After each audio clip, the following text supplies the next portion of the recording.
Alright, so for this video we're going to be looking at how to do the green section of the Rainbow Review.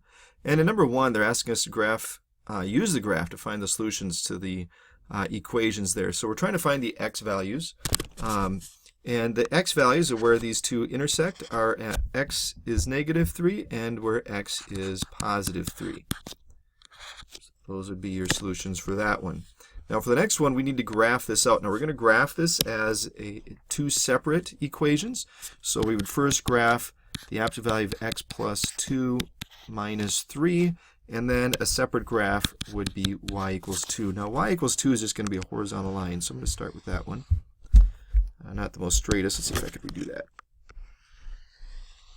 There we go, that's a little better.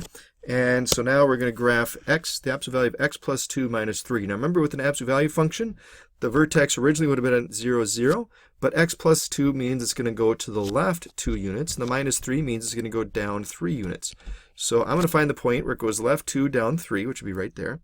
And then I would have my two straight lines forming the V at that point.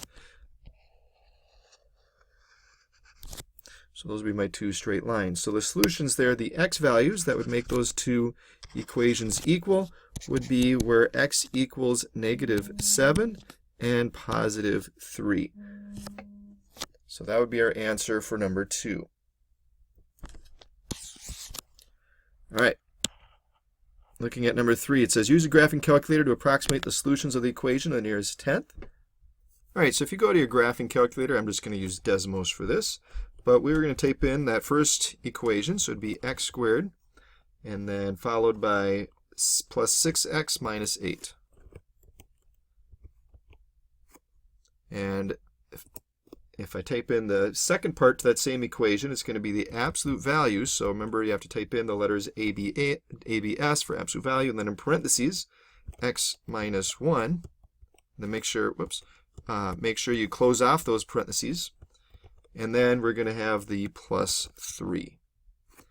So I'm looking to see where these two graphs intersect at. So I'm going to have to adjust my screen a little bit. So we can see that here's one intersection at one point where x is 1.531. It says round to the nearest tenth. So we'll round that to 1.5. And then we have this other intersection at -8.4. So those will be your two solutions to number 3, letter A. And if we look at 3, letter B, we're going to graph 1/5, the absolute value. So I'm going to type that in, 1/5, and then followed by, again, the letters ABS, so for the absolute value of x plus 2 minus 3. And then we'll have our other equation is going to be the negative absolute value of x minus 1 plus 5. All right, so again, we're going to move things around here so we can see more of our screen. So we can see this point here. This is at -6.2 is the x value. Remember, that's all we're worried about is just the x values. So -6.2, and this one is positive 7.2. So -6.2 and 7.2 would be your two solutions for number 3B. Okay, let's look back at our review here. So we did those two. Let's look at number 4 now. So number 4, it says write the solution of the inequality x squared minus 9 is less than 0. Graph below using interval notation. Now, the first thing I need to recognize is that we're looking for all the values where the solutions are going to be less than 0. And that's going to occur down here. So we're trying to figure out what values for x, what numbers would we put in for x that would give us answers that are less than 0. And so those values for x, we can put this in interval notation, start at -3 and end at +3. And the fact that it's less than 0 doesn't include 0, we're going to use parentheses. We'd say -3 to 3. Remember, this is not this is not a coordinate, it is an interval, saying that the values from x start at -3 but don't include -3 and end at +3. All right, let's look at number 5. It says use a graph. You may use a graphing calculator to solve each inequality and write your answers in interval notation. So let's look at this first one. So let's look at our graphing calculator again. So we're just going to type in x squared. We're just going to put in just the left side of the equation, but x squared minus 7x minus 8. All right, so when I look at my graph here, we're trying to, because our goal is to try to figure out what values for x are going to give us answers that are greater than 0. And so I can see that, so this piece over here, to where x is one spot where it's going to be positive, where our answers are going to be greater than 0. And this piece over here is also where we're going to have answers greater than 0. So that's going to be, so any number from -infinity to -1 for x, and from 8 to infinity would be our other set of values that we would use for x. Let's go back and write that down.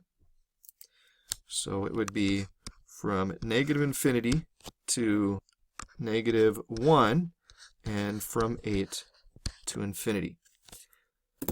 So let's look at our graph again to do the second one. So this one we're going to do in 2 separate pieces. The reason why we didn't do this one in 2 separate pieces, I mean, we could have done y equals 0, it would have just been the same as the x-axis. So that's why we just looked at just graphing this left part. But if we look at this one, we're going to do this in 2 separate pieces. So we'll have one linear equation for x minus 5, another one for -2x plus 4.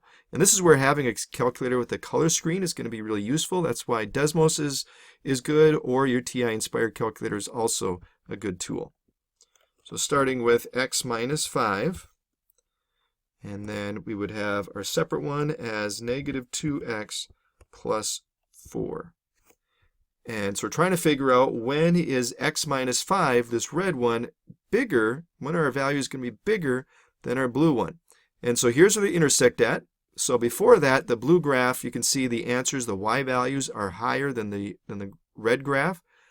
But as soon as these two intersect, when they intersect, they're the same. As soon as they intersect, that is where the red graph, where x minus 5 has values bigger than the blue graph, the -2x plus 4.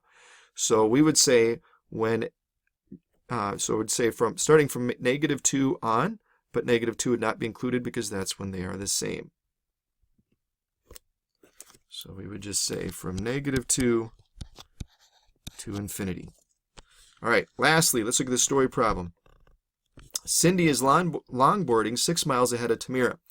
Cindy is traveling at an average rate of 2 miles per hour. Tamira is traveling at a rate of 4 miles per hour. Let x represent the number of hours since Tamira started longboarding. When will Tamira be ahead of Cindy? Write inequality to represent the situation. All right, so if we want to, we can start out with 2 separate equations where we would have, let's start with Cindy, saying that Cindy is starting 6 miles ahead of Tamira, and she's traveling at an average rate of 2 miles per hour. So we could say 2x, but she started 6 miles ahead. And Tamira,